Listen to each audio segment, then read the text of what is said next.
శ్రీమాత్రే నమ. జయ గురు దత్తాత్రేయ నమ.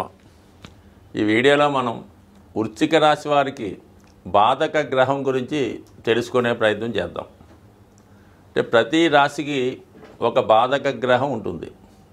అది చరరాశులకి లాభాధిపతి, స్థిర రాశులకి భాగ్యాధిపతి, దిశోభావ రాశులకి సప్తమాధిపతి బాధకుడు అవుతూ ఉంటాడు. మరి మన వృశ్చిక రాశి స్థిర రాశి అవ్వడం వల్ల భాగ్యాధిపతి చంద్రుడు బాధకుడు అవుతూ ఉంటాడు. అంటే వృశ్చిక రాశి అందే బాధకుడైనటువంటి చంద్రుడు నీచ పొందుతూ ఉంటాడు.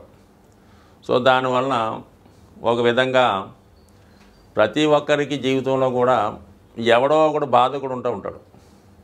మరి కొంతమందికి కొడుకే బాధకుడు అవుతూ ఉంటాడు, కొంతమందికి తండ్రి బాధకుడు అవుతూ ఉంటాడు, కొంతమందికి స్నేహితుడు బాధకుడు అవుతూ ఉంటాడు, చాలామందికి భార్య లేదా భర్త బాధకుడు అవుతూ ఉంటాడు. అంటే వీళ్ళు ఏం చేసినా కూడా వాళ్ళు నిరంతరం ఏదో క్వశ్చన్ చేయడం, ఏదో ఇబ్బంది పెట్టడం, ఏదో విమర్శించడం చేస్తూ ఉంటారు. మరి వృశ్చిక రాశి వారికి 9వ స్థానాధిపతి చంద్రుడు బాధకుడై వృశ్చిక రాశి అందే నీచ పొందుతూ ఉంటాడు. అంటే వాడి యొక్క ఆలోచనే వాడికి బాధకుడు మాట.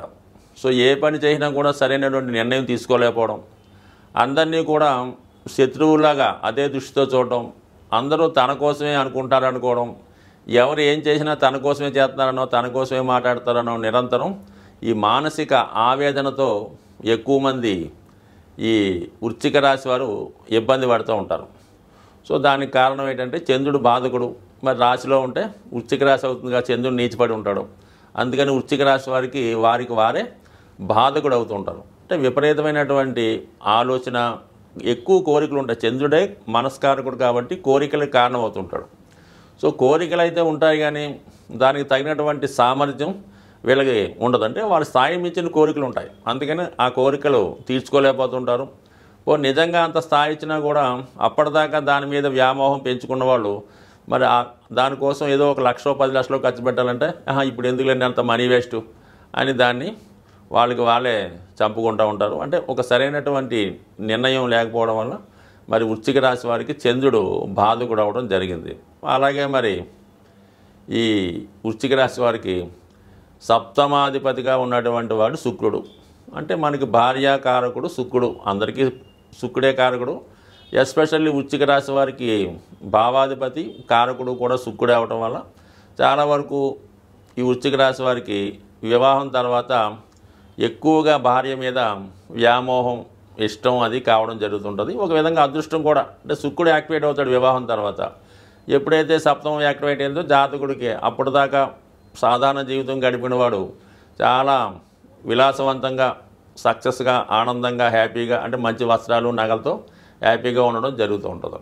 మరి కుజుడు మరి భాగ్యాధిపతి చంద్రుడికి శుక్రుడికి బాధకుడు కదా. ఏమాత్రం శుక్ర చంద్రుడు కలిసి ఉన్న జాతకుడికి వివాహం తర్వాత అటు భార్య తల్లిగారితో వాళ్ళిద్దరికీ విభేదాలు రావడం వల్ల జాతకుడు చాలా ఇబ్బందికి గురవుతూ ఉంటాడు.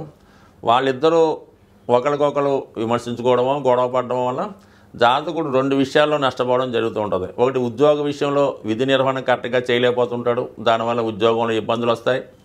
అలాగే ఆర్థిక విషయాల్లో విపరీతమైన నష్టం రావడం జరుగుతూ ఉంటుంది. అంటే ఎప్పుడు కూడా మరి ఈ వృషభ రాశి వారు, ఈ వృశ్చిక రాశి వారు సప్తమాధిపతి శుక్రుడు చంద్రుడు కలిసి ఉంటే వారు 2 విషయాల్లో చాలా జాగ్రత్తగా ఉండాలి. ఒకటి ఏంటంటే కుటుంబంలో స్త్రీల మధ్య విభేదాలు రాకుండా చూసుకోవాలి. అలాగే జాతకుడు వ్యక్తిగతంగా స్త్రీల జోలికి, అటు అధికారంలో ఉన్న స్త్రీలు కానీ, ఆఫీసులో ఉన్న వాళ్ళు కానీ, బయట వాళ్ళు కానీ, బంధువులు కానీ, ఆఖరికి సొంత కూతురు కోళ్ళైనా ఎట్టి పరిస్థితుల్లో కూడా స్త్రీల విషయంలో చాలా జాగ్రత్తగా వ్యవహరించాలి. 2, ఆర్థిక విషయాల్లో చాలా జాగ్రత్తగా ఉండాలి. ఎవరి జన్మజాతకంలో శుక్రుడు చంద్రుడు కలిసి ఉంటే వాళ్ళు చాలా వరకు ఆర్థిక పరంగా నష్టపోవడం జరుగుతూ ఉంటుంది. అది మోసం వల్ల అవ్వచ్చు, వ్యామోహం వల్ల అవ్వచ్చు, వ్యసనం వల్ల అవ్వచ్చు. కాబట్టి చాలా జాగ్రత్తగా వ్యవహరించాలి ఈ వృశ్చిక రాశి వారు. అదే ముఖ్యంగా మరి వృత్తికారకుడైనటువంటి శనితో ఈ చంద్రుడు కలిసిన బాధకుడు కలిసిన జాతకుడు వృత్తిరీత్యా ఇనీషియల్గా చాలా స్ట్రగుల్ పడడం, ఇనీషియల్గా ఉద్యోగరీత్యా చాలా దూర ప్రాంతం వెళ్ళటం, 2-3 ఉద్యోగాలు మారడం, ఉద్యోగంలో స్టెబిలిటీ లేకపోవడం, మానసికంగా చాలా ఇబ్బంది పడడం ఇలా జరుగుతూ ఉంటుంది.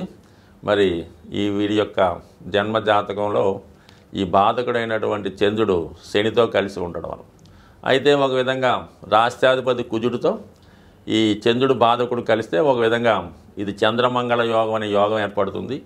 ఈ కారణం వల్ల కూడా జాతకుడు అంటే భూములు స్థిరాస్తులు అవి కలిసి వచ్చినప్పుడు కూడా చాలా వరకు అన్యాయ మార్గంలో ధనాన్ని సంపాదించడం, అలాగే చెయ్యకూడని వ్యాపారాలు చేయడం, ఇవన్నీ కూడా జాతకుడు చేయడం వల్ల చాలా వరకు అతను ధనాన్ని ఆర్జించినప్పుడు కూడా అది చాలా వరకు ఫ్యూచర్లో జాతకుడికి ఇబ్బంది కలిగే అవకాశం ఉంది. చాలామంది ఈ చంద్రమంగళ యోగం అనుకుంటారు, కానీ అది చూసిన వారికి యోగమే, కానీ తర్వాత మరి ఇబ్బందికరమైనటువంటి అవయోగంగా మారి జాతకుడు అనేక రకాల చికాకులకి ఇబ్బందులకి ఎదుర్కోవడం జరుగుతుంటుంది. బట్ ఏదైనా ఈ వృశ్చిక రాశి వారికి ఈ చంద్రుడు మరి మనసుని కంట్రోల్లో పెట్టుకొని ఏదైనా మెడిటేషను యోగా ధ్యానం చేసుకొని కోరికలు తగ్గించుకుంటే ఖచ్చితంగా ఈ జాతకులు జీవితంలో అభివృద్ధి చెందే అవకాశం ఉంది.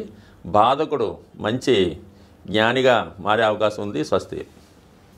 రాశి చక్రం ప్రకారం ప్రతి ఒక్క రాశికి బాధక గ్రహం ఉంటుంది, అష్టమాధిపతి ఉంటాడు, అలాగే అష్టమాధిపతితో కలిసిన గ్రహాలు ఉంటాయి, 22వ ద్రాక్షాణపతి ఉంటాడు, 64వ నవాంశపతి ఉంటాడు.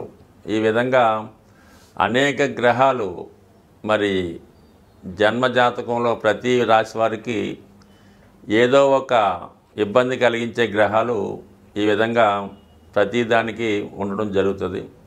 అయితే ఏదైనా ఈ నవగ్రహాలు కూడా మానవుడి యొక్క జీవితాన్ని పరిశీలిస్తూ అతను అభివృద్ధికి కారణమవుతుంటాయి. అతను ఏమాత్రం దోవ తప్పిన పనిష్మెంట్ ఇవ్వడానికి కూడా సిద్ధంగా ఉంటాయి.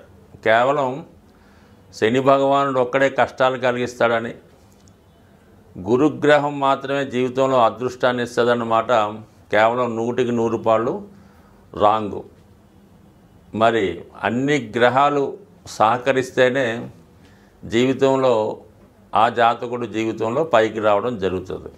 అయితే ఒక్కొక్క గ్రహానికి ఒక్కొక్క పోర్ట్ఫోలియో ఉన్నట్టు శుక్రగ్రహం వివాహ జీవితానికి, కుజుడు ధైర్య సాహసాలకి, శని క్రమశిక్షణకి, వృత్తికి, కర్మకి, బుధుడు విజ్ఞానానికి, వ్యాపారానికి, గురువు సంస్కారానికి, జ్ఞానానికి, ఇక రాహువు దురాశకి, ఈ ప్రపంచంలో ఉన్నటువంటి సమస్త సుఖాలు తనకే కోరుకోవాలనే ఒక డెమన్ ప్లానెట్, దానికి పూర్తిగా ప్రతిదీ వైరాగ్యంగా ప్రతిదీ వదులుకొని, అంటే కేతువు మరి తలలేని మొండెం కాబట్టి కేతువు హృదయంతో ఆలోచిస్తుంటాడు. ప్రతిదీ కూడా సాఫ్ట్ కార్నరు, ప్రతిదీ వదులుకోవడం.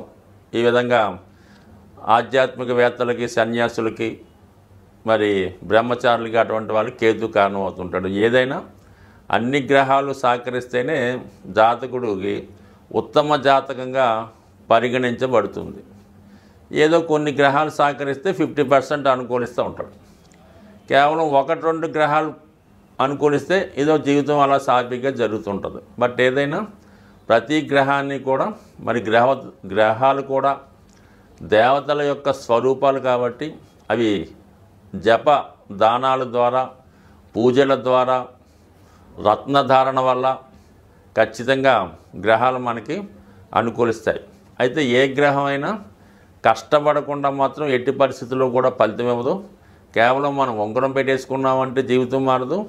ఎవరికో ఒక 10,000 ఇచ్చి జపం చేయించామన్నా కూడా జీవితం మారదు.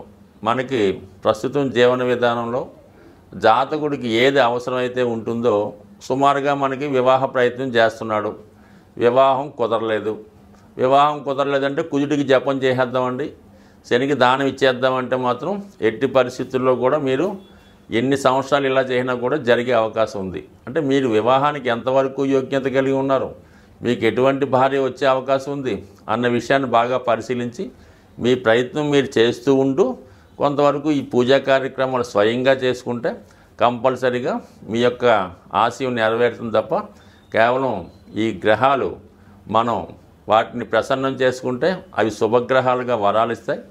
వాటిని నిర్లక్ష్యం చేసి వాటికి సంబంధించిన తప్పు కార్యక్రమాలు చేస్తుంటే అవి బాధకుడుగా మరి జాతకుడి యొక్క పతనానికి కారణమవుతుంటాయి. స్వస్తి.